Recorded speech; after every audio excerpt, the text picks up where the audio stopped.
magandang araw po sa inyong lahat, mga minamahal ko mga kababayan. So muli po, nandito na naman po yung lingkod, Epifanio Labrador. Dito po sa ating programa, ang Reaction Mo, Bihira po. At syempre sa ating, ang ating pag-uusapan ngayon ay patungkol po sa sinabi po ni Harry Roque. No? Na kung saan mukhang sinabihan niya yung isang Aquino, kung di ako nagkakamali, madalas natin itong nakikita sa mga rally na nangunguna. No, kung di ako nagkakamali, ito si D. Siguro tatay nito D ang pilido, no. So, kung di ako nagkakamali, Kiko dito, no, ang pangalan, no. So, para maintindihan natin, mga minamahal ko mga kababayan, ito't panoorin po natin, mga minamahal ko mga kababayan. Makilaban ka sana, Kiko Aquino D, sa mga sinasabi mo na mas mabuti pa manatili ang Marcos Jr. kesa maging Presidente RPP Sara Duterte. Yan. Sa maging Presidente. Yan. So, alam nyo, mukhang ako yung nangilabot dito sa sinasabi ni Roque. Gusto niya talaga. Gustong gusto niya, mga minamahal kong mga kababayan, na yung Vice President talaga ang maging Pangulo. Siya pa tong may lakas ng loob na magsabing mangilabot ka. Oy, Harry Roque, baka gusto mong ikaw mangilabot. Pero sa bagay, hindi naman natin in-expect na, hindi naman talaga, at hindi ko rin i-expect na sasabihin niya na okay, si PBBM. Kasi alam naman natin na itong si Harry Roque, dahil nga may kaso itong kumbaga child trafficking. Tama ba? Child trafficking ba? Ay hindi pala, si ano pala yun, si Kibuloy. May kaso to tungkol po sa Lucky South 99. So yon, trafficking. So may kaso itong si Harry Roque. Alam ko kaya po ito nagkakaganyan. Kaya gustong gusto niya si Sara kasi makikinabang siya. Nakukuha ninyo?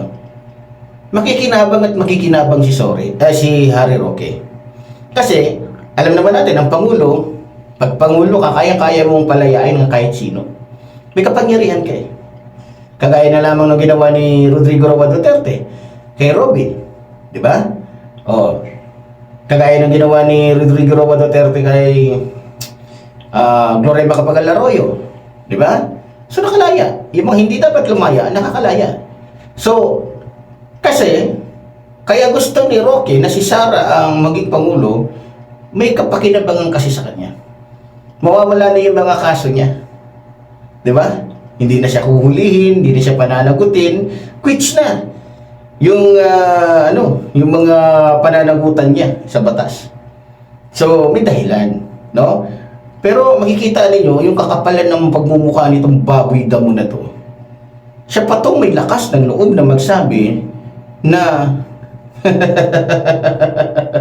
di ba? Kilabutan daw. Kung ako kay Roque, sa bagay, magaling talagang mga abogado, magaling talaga sila makipagdramahan. Part yan ng kanilang trabaho. Gumawa ng istorya, maging dramatista. Ito, baklitang dramatista to eh. Di ba? So, alam nyo, pag si Sara Duterte po ang naging Pangulo, pero hindi mangyayari yon dahil ginawa na nga nilang lahat ng mga rally-rally, lahat ng panggugulo, ginawa na rin nila. Wala naman napala. Pag si Sara Duterte po, balikan natin yung sinabi ko, ang naging Pangulo, ay makikinabang po dito, hindi lang si Harry Roque. Marami ang makikinabang dito. Sino-sino ba sila? Unang-una po ang makikinabang dito, yung mga kriminal. Mga kriminal. Kagaya nino. Kibuloy. Si Kibuloy, na kung saan ay may child trafficking, rape, child abuse, na mga kaso, hindi lamang po dito sa ating bansa, pati sa ibang bansa. Sa katunayan, hinihingi na nga siya ng ng US. Diba? Hinihingi na siya. dahil para panagutan yung kanyang mga ginawang kababuyan sa ibang bansa. Hindi lang yun. Siyempre, ang makakabenepisyo din pag naging presidente si Sara Duterte, alam niyo kung sino? Maging si Michael Yang, na nasasangkot sa issue ng Parmali. No? Natuklasan na pure Chinese. Di ba? Oh. So, sino pa ang makikinabang dito? At syempre, si Paolo Duterte, yung kapatid niya. Na kung saan, hindi na mababaon na sa limot yung 51 billion. Di ba? Mababaon na. Kasi presidente na siya. Di ba? At syempre, ang makakabenepisyo din dito, maaaring isa na dyan. Pati si Jinggoy. Pati si Villanueva. Na kaalyado, kakampi ng mga senador ni Sara Duterte. So, ligtas na si Jinggoy. Di ba? O, baka sakaling doon pa lang masasabi talaga natin na nagkatotoo yung sinasabi ni Marcoleta na ligtas ka na. Di ba? So, maraming makikinabang. Ang problema lang, ang makikinabang dito, mga kawatan, mga rapist, mga mandarambong. At syempre, isa din sa makikinabang dito, si Chapit, na kung saan hindi na maiimbestigahan yung mga projects ng kanyang anak, pamangkin, kapatid, yung vice governor, di ba? Hindi na maiimbestigahan yun, na kung saan lahat ng mga proyektong yun ay napunta lang at nakuha mismo ni Chavit Singson. Di ba? So, maraming makikinabang. Hindi lang yun, pati si Bongo. Diba? Makikinabang pag naging presidente na si Sara. Hindi niya na mapapanagutan at malabo nang mapanagutan niya yung kanyang yung kinaso sa kanyang plunder. Na kung saan ay dalawa sila ni Digongyo ang sinampahan po ni Senador Antonio Trillanes. Diba? So, hindi lang yon. Sino pa ba ang makikinabang? Akala nyo, sila Jinggoy lang, si Villanueva lang, di ba? Hindi. Marami pa. Alam nyo kung sino? Ang bansang China. Kapag naging presidente, si Sara Duterte, kung ngayon, malayang nakakapangisda kahit papaano ang ating mga kababayan doon sa West Philippine Sea na ipinaglalaban ng ating Pangulo, hindi po malabong mangyari uli na maglabas uli ng order si Sara na ipagbawal ang pagpunta ng mga mangingisda sa nasabing isla para makapangisda, para maghanap buhay. Dahil alam po natin na isa ang bansang China na gustong maging pangulo si Sara nang sa ganon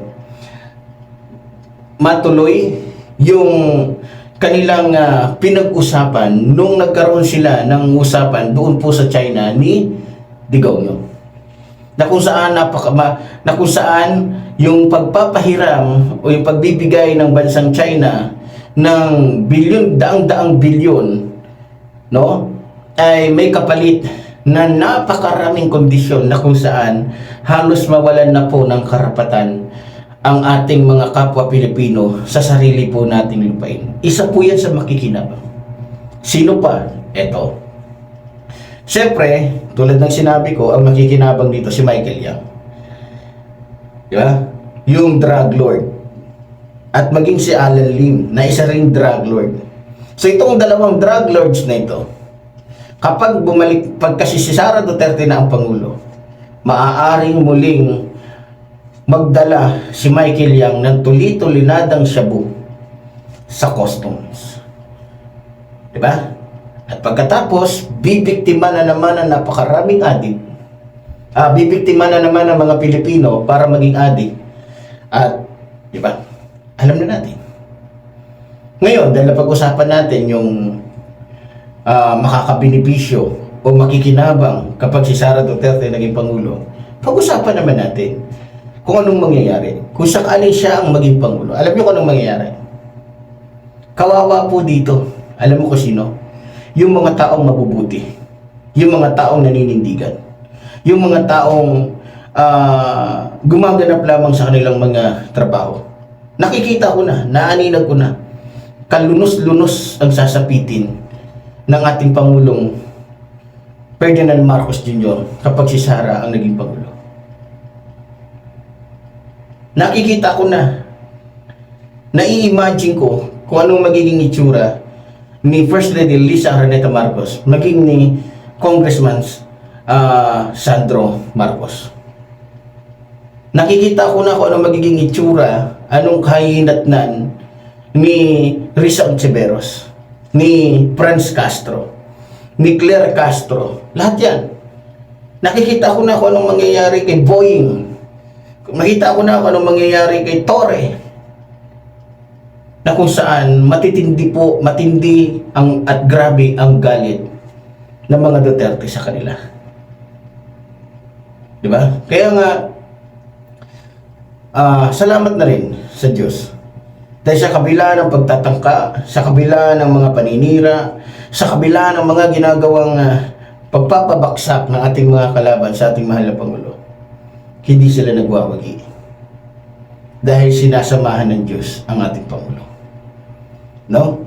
So, balik tayo kay Roque. So, kung ako kay Roque, mag-isip-isip siya sa sinasabi niya. No? Pero, alam naman natin, abogado yan. Ang iniisip lang po ni Roque, sarili niya. Nakalimutan yata niya na yung phone niya ay may napakaraming kaso na kinakaharap. No? Kung ikukumpara mo kay PBBM. Diba? At kung titignan po natin, harap-harapan kung sino ang mas matinong presidente, PBBM. Una, magalang, professional, matalino, hindi sinungaling, hindi mayabang, hindi nagbumura. Hindi katulad itong ni Sara, kitang-kita po na may sayad sa utak. Pag nagsalita, kapag napaparaning na, makikita ninyo, talagang lumalabas yung pagka-addict, lumalabas yung pagka-kriminal, lumalabas yung pagka-MPA. Tama?